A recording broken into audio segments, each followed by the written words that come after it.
Si vous êtes une personne qui vend des produits high ticket sur Internet, coach, consultant, infopreneur, vous vendez quelque chose sur Internet en high ticket et que vos clients ne vous disent pas que vos produits sont trop chers, c'est qu'ils, dans la plupart des cas, à coup sûr, ne sont pas assez chers. Et donc, du coup, à cet effet, je vous conseille de garder 3 petites règles dans votre tête pour ce qui est du pricing de vos produits. La première chose, c'est que les personnes qui sont prêtes à acheter vos produits chers ne sont absolument pas pareilles. Elles n'ont pas le même profil que les personnes qui ne veulent payer que des produits peu chers. Les personnes qui sont prêtes à acheter vos produits chers sont des personnes de meilleure qualité pour plusieurs raisons. Dans un premier temps, c'est qu'elles ont forcément de l'argent de côté. Donc, elles sont plus patientes.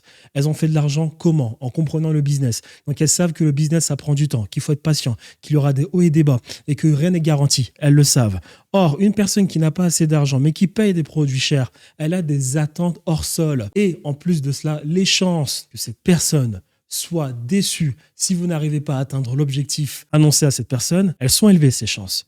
Et ça pourrait être mauvais pour votre business en termes de bouche à oreille. Donc, les personnes qui sont prêtes à acheter des produits chers sont des personnes de meilleure qualité. La deuxième règle, c'est que ce n'est pas parce que vous baissez vos prix que vous allez forcément toucher plus de personnes.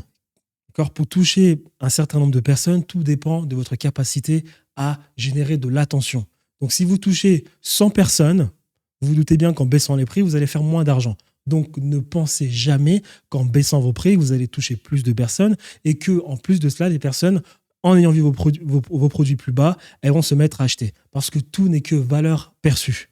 Si les personnes vous perçoivent de telle manière, alors elles auront cette perception des choses lorsqu'elles passeront à l'action. Et la troisième chose, c'est qu'aujourd'hui, le monde n'a jamais été aussi corrompu. Des gens qui sont au pouvoir détruisent les monnaies étatiques pour rester le plus longtemps au pouvoir et vivre de rente. Ce qui fait que la monnaie, chaque jour, perd en valeur et elle est soumise à ce qu'on appelle de l'inflation. Tout le monde le sait. Ce qui fait que augmenter vos prix, eh bien, tout simplement, vous permet de vous protéger de l'inflation, de faire plus de bénéfices pour embaucher des équipes, des A-players. Vous dégagez plus de temps, vous donne la chance de réinvestir absolument tout dans votre business afin que vous soyez plus libre. Donc, ne vous gênez pas d'augmenter vos prix. Et pour les personnes qui commencent à dire que vos produits sont trop chers, ne baissez pas les prix, augmentez ce que vous pouvez proposer dans votre service de base. Ok, c'est trop cher. Eh bien, regarde, je te mets ça en plus et tu me payes. Ne baissez pas vos prix.